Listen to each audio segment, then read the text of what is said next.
Hello everyone, welcome back to this channel. In this video, I will show you the easy and clear steps on how to turn off event notification on Twitch application.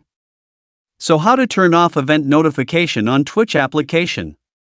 Make sure you keep watching this video until the end.